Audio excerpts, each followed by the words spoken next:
opening sequence in The Iron Giant concerns a ship on the sea and the first appearance of this ridiculous creature. It's very scary, and it certainly scares the daylights out of the captain of the ship, which winds up bumping into this creature as it stands up 100 feet above the water. The terrifying reality of it was partially what I was trying to do. A storm at sea is an archetypal kind of scene.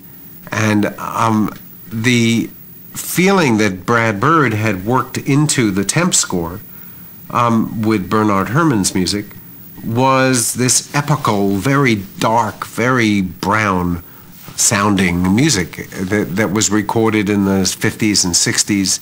And I knew in my heart that there were still places in the world where you could make music that sounded like that.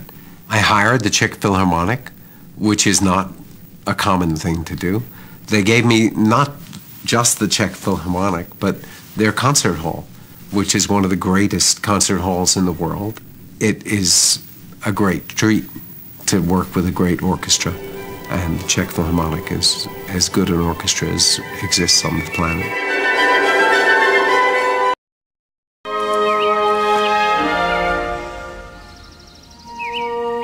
When you're looking at a scene in a film, sometimes, very often, and if you're lucky, all the time, the music comes into your head in one fell swoop, and you're hearing an entire piece of music, and then you just have to figure out what it is you're hearing and write it down. The Iron Giant had very many opportunities like that. The scene with the deer in the forest was heartbreaking, Bambi-esque, but I think outdid Bambi. And there were real private moments for the deer, real private moments for the giant, and for Hogarth too. I took all of that very personally. A deer in the forest is a very noble sound, so a French horn made sense.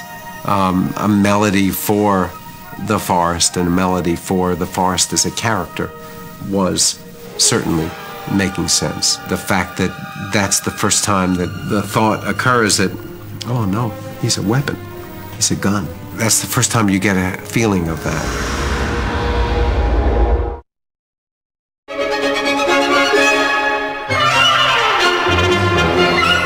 In The Iron Giant, I didn't have a character assigned to each instrument.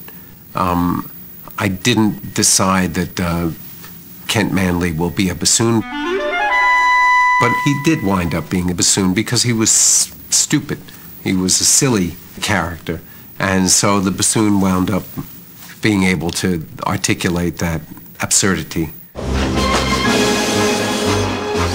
Kent Manley, United States government. The themes for Hogarth were more like Peter and the Wolf, were quite deliberate.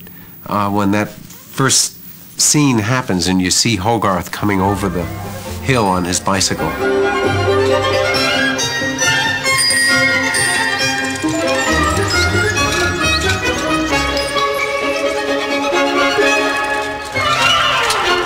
I was a Hogarth at that time, and all of the stuff that made sense to Hogarth made complete sense to me.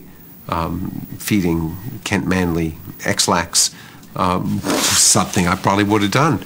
You know, I didn't have any regard for that kind of right-wing fanaticism, and I didn't like that paranoia, and I recognized it as having a harmful effect on my parents and their friends, and it wasn't going to get me.